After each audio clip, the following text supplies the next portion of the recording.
Tema da aula de hoje, nós vamos falar sobre a Ásia. Aqui nós temos o mapa mundi e a localização da Ásia no mapa mundi. Nós temos aqui a América, a África, a Europa, a Oceania, a Antártica e aqui o continente asiático, o maior continente do planeta. A Ásia possui vários países muito conhecidos, como a Rússia, a maior parte da Rússia fica na Ásia, a China, o Japão, a Índia, a Arábia Saudita, né? Turquia também. Então, vários países aí famosos aí na Ásia. Outra questão é que a Ásia pode ser subdividida em 6 regiões, que é a Ásia Setentrional, o Extremo Oriente, o Sudeste Asiático, a Ásia Meridional, a Ásia Central e o Oriente Médio. Então, temos 6 sub- ou macro-regiões lá na Ásia. 1, 2, 3, 4, 5, 6.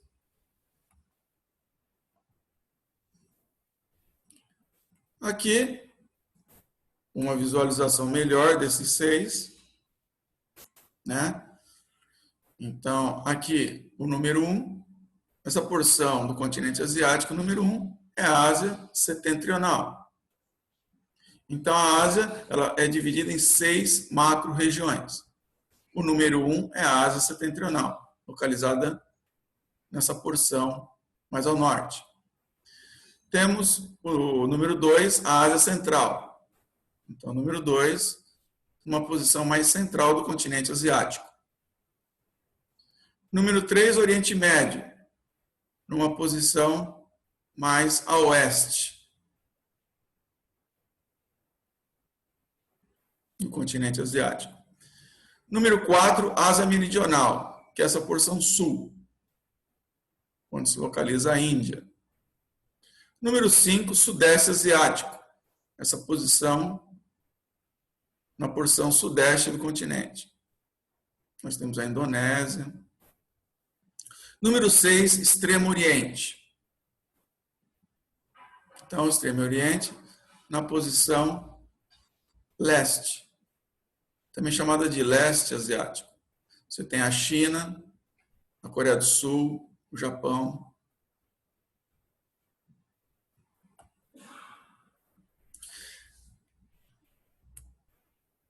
Características gerais da Ásia. É o maior continente do planeta. É o continente com a maior população também. Na Ásia, existe uma grande diversidade cultural. Por ser o maior continente, abriga várias civilizações, vários povos diferentes, tradicionalmente associados à filosofia oriental. Em termos religiosos, nós temos o budismo, taoísmo, confucionismo, islamismo, judaísmo, entre outros. Os países mais desenvolvidos da Ásia são o Japão, Israel, Singapura e Coreia do Sul. Nessa lista não aparece a China. A China é a segunda maior economia do mundo. É um país poderosíssimo. Mas, para alcançar o nível de desenvolvimento desses países, teria que melhorar a qualidade de vida de toda a população. A qualidade de vida da população chinesa está melhorando. Já passou o Brasil, mas ainda está longe de ser chamado de um país desenvolvido com poucos problemas sociais. Já as maiores economias da Ásia, independentemente de ter a qualidade de vida da população, tamanho da economia em termos econômicos, a China, o Japão, a Índia, a Rússia e a Coreia do Sul. Essas são as 5 maiores economias do continente asiático. Algumas paisagens do Oriente Médio, né? O Oriente Médio é caracterizado por ser um local de pouca chuva, um local seco. Então, você tem essa paisagem das dunas, o transporte tradicional deles, É lógico que não é só esse tipo, isso aqui é só um recorte, tá? Só para vocês entenderem a paisagem lá do Oriente Médio.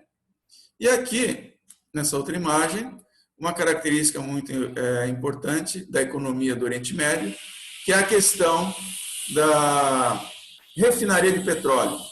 Os países do Oriente Médio são muito ricos no petróleo. Paisagens do Sudeste Asiático. O Sudeste Asiático já é um lugar que parece muito a Amazônia, um lugar muito úmido. Então, nós temos aqui uma floresta, lembra muito a floresta amazônica ou a Serra do Mar, aqui perto da Baixada, né? Então, você pode ver que as árvores muito grandes, uma paisagem exuberante, fruto do quê? De um clima muito úmido. Aqui uma outra imagem relacionada ao Sudeste Asiático, né? O tipo humano, as comidas típicas, e por ser um lugar que chove muito, às vezes eles praticam o comércio dentro do próprio curso d'água do rio.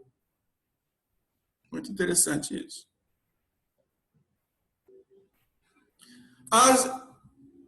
Ásia Setentrional. Você já vai ter como característica o clima frio. Então, aqui você tem a taiga, a floresta de coníferas, né? São pinheiros. Esses pinheiros ficam muito verdinhos, bonitos, na época do verão, um verão muito curto.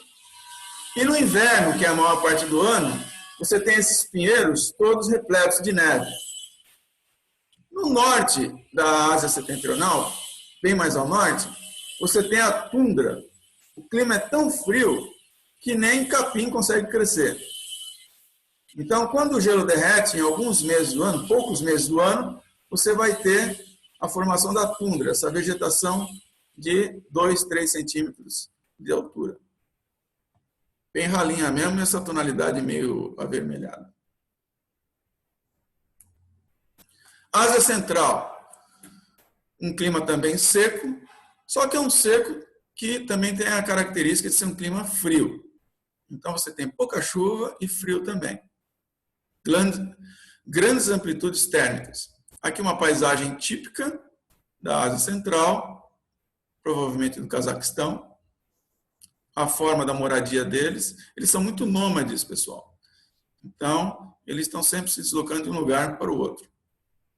Aqui, a arquitetura oriental, né, ligada ao islamismo, muito presente em todos os países da Ásia Central. Uma outra, agora, a paisagem de uma outra região, a Ásia Meridional, onde está a Índia. Então, na Índia você tem um clima um pouco parecido com o Brasil. Você tem estação seca e estação úmida. Então, no inverno chove pouco, no verão chove bastante. Quando chove muito no verão, parece o Brasil, ó, cheio de enchentes. Outra questão interessante é que eles são muito religiosos, aquela filosofia oriental. No caso da Índia, eles têm uma relação muito grande com o rio Ganges. O rio Ganges é um rio sagrado para eles. Então, eles vão e se banham no rio Ganges porque é uma coisa muito importante para a religião indiana. No extremo oriente, ou leste da Ásia, você tem como países mais importantes a China e o Japão. Economia muito forte, como você pode ver nessa paisagem portuária, os navios, os portainers e os containers, né, numa atividade econômica muito forte. Embora eles mantenham as tradições aqui na arquitetura, né? Então, tem uma economia forte, mas não esquece o seu passado cultural. Eu agradeço a atenção de vocês. Fiquem com Deus.